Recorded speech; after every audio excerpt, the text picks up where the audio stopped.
영어 회화가 왜 이렇게 어렵게 느껴질까? 그 이유를 오늘 한번 파헤쳐보고 그에 대한 해결 방법도 이야기를 해보도록 하겠습니다. 첫 번째, 영어 회화는 기다려주지 않아요. 이게 영어 회화의 특징인데요. 리딩은 내 속도대로 읽을 수가 있어요. 내가 이해 못하면 다시 돌아가서 읽으면 되죠. 장문도요, 내 속도대로 쓸 수 있어요. 그런데 영어 회화는 듣기와 말하기를 모두 포함하는데 둘 다 기다려주지를 않아요. Because people, and usually your fans are pretty good at figuring it out, right? They're excellent at figuring What it is out. the worst, how far off have they been? What's the worst they've been? Oh, man.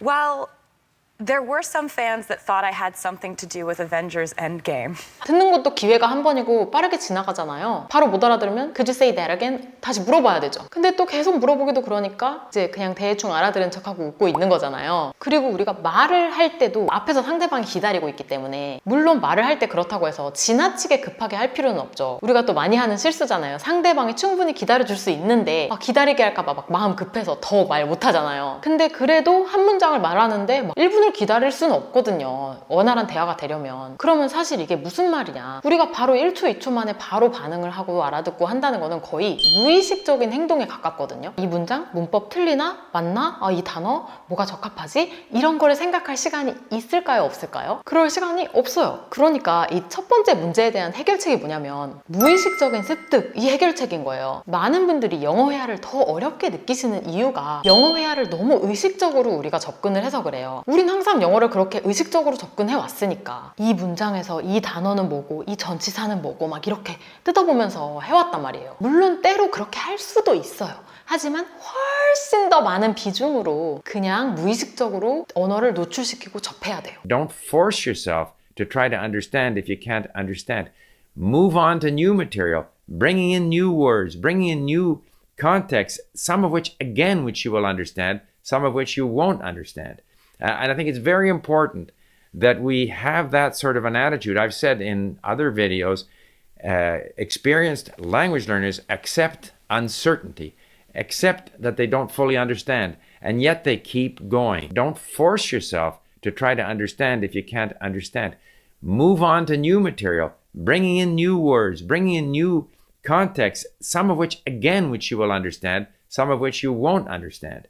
And I think it's very important that we have that sort of an attitude. I've said in other videos, experienced language learners accept uncertainty, accept that they don't fully understand, and yet they keep going. 그래서 지난번에 말씀드린 그런 영어 노출을 많이 하는 방법들 말씀드렸는데 물론 내가 완벽히 이해하고 듣는 거랑 이해가 안 되는 부분 듣는 거랑 당연히 차이는 있는데 모든 문장을 다 완벽하게 이해하지 않아도 그게 계속 쌓이는 거란 말이에요. 무의식적으로. 두 번째로 영어 회화가 어려운 이유는 말할 내용과 형식을 다 같이 생각해야 돼서 어려운 거예요. 우리가 하는 말에는 내용과 형식이 있어요. 내용이라는 건 그 의미를 말하죠. 내가 어떤 걸 얘기하려고 하는지. 그리고 형식이라는 거는 뭐 문법이라든지 단어라든지 그 구성을 말하는 거죠. 우리가 원어민으로서 한국어를 할 때는 그냥 내용만 생각을 하면 돼요. 내가 무슨 말을 하고자 하는지 그 내용만 생각하면 그 형식에 대해서는 생각을 별로 안 해요. 근데 영어 회화는 어때요? 내가 뭘 말해야 되지를 생각하면서 또 이걸 어떻게 말해야 되지까지 같이 생각을 하니까 이제 난리가 나는 거예요. 예를 들어 제가 화상영어 할 때마다 너무 자주 듣는 질문인데 What did you do last weekend? What did you do last weekend? And you What did you do last weekend? What movie have you seen? Questions. What did you do last weekend? 지난 주말에 뭐 했어? 라는 질문을 듣잖아요. 저는 요즘에 애 둘 낳고부터 이 기억력이 너무 감퇴가 돼서 이 질문을 받을 때마다 내가 뭘 했지? 지난 주말에 뭘 했지? 맨날 이렇게 생각을 하는 게 되게 힘들어요. 그러니까 이 질문을 받으면 우리는 내가 전에 뭐 했는지 생각도 해야 되지. 근데 여기다 또 영어로 어떻게 말해야 되는지까지 생각을 한다면 이게 너무 어려운 거죠. 그래서 이제 말문이 막히는 거예요. 그러면 어떻게 해야 되냐? 우리가 영어 회화의 유창성이 아직 낮을 때에는 문장의 형식을 생각을 하면 안 돼요. fluency라는 유창성이 있고 accuracy라는 정확성이 있잖아요. 이랬을 때 이 fluency, 유창성이라는 것은 내가 하고자 하는 말을 빠르게 전달하는 거예요. 이 빠르게가 중요해요. 막 랩처럼 빨리 말하라는 게 아니라 뭔지 아시죠? 그러니까 왜냐면 원어민의 속도는 우리보다 훨씬 빠르잖아요. 우리 국내파들은 대부분 이 전달이 말이 늦어요.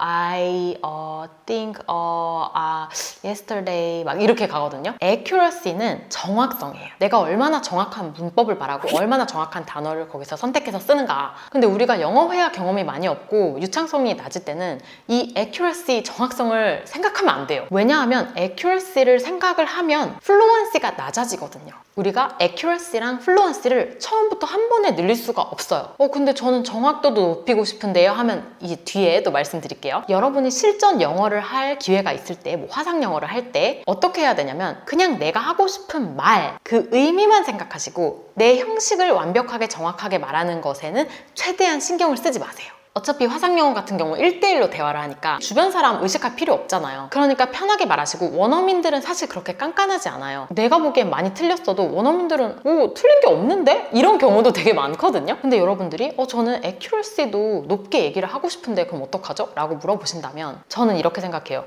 영어 회화를 하는 그 실전의 시간에는 accuracy에 대한 부담을 갖지 마시고 그 외에 내가 공부를 하는 시간에는 accuracy를 높이는 노력을 하면 돼요. 거기에 가장 좋은 방법이 이제 장문이 되고요. 당연히 뭐 input, listening, reading, input은 뭐 당연한 거고. I think the best way to become more accurate is to focus on writing. 유창성과 정확성을 따로 훈련하는 또 다른 방법은 말할 내용을 미리 조금 준비하는 건데요. 화상 영어 하실 때 질문에 대한 답을 미리 작문해 보면 도움이 돼요. 왜냐면 말할 내용을 먼저 한번 생각해 봤기 때문에 말할 때 버퍼링이 좀 줄어들거든요. 물론 이걸 인터뷰 준비하듯이 완벽하게 준비할 필요는 없어요. 대화라는 건 원래 즉흥적이기 때문에 즉흥적인 대화에 대한 훈련도 매우 중요하거든요. 하지만 초보라면 내용과 형식을 한 번에 생각하기가 어렵기 때문에 이런 준비를 했을 때 도움을 크게 받을 수 있다는 것이죠. 장문을 통해 정확성을 키우는 효과도 있고요. 그래서 저희 캐스 영어 홈페이지에는 모든 화상 영어 교재에 장문 교정 기능이 들어가 있어요. 저번 영상에서 말씀드렸다시피 회원 가입만 하셔도 하루 5개 무료로 장문 교정 다 받으실 수 있고요. 다시 한번 정리하면 실전 영어를 여러분이 하실 때에는 내가 어떻게 틀리지 않고 말할까를 신경을 쓰지 마시고 이 대화를 어떻게 하면 즐겁게 상대방과 잘 원활하게 할까만 생각하시면 돼요. 그럼 저는 다음 영상에서 뵐게요. 안녕.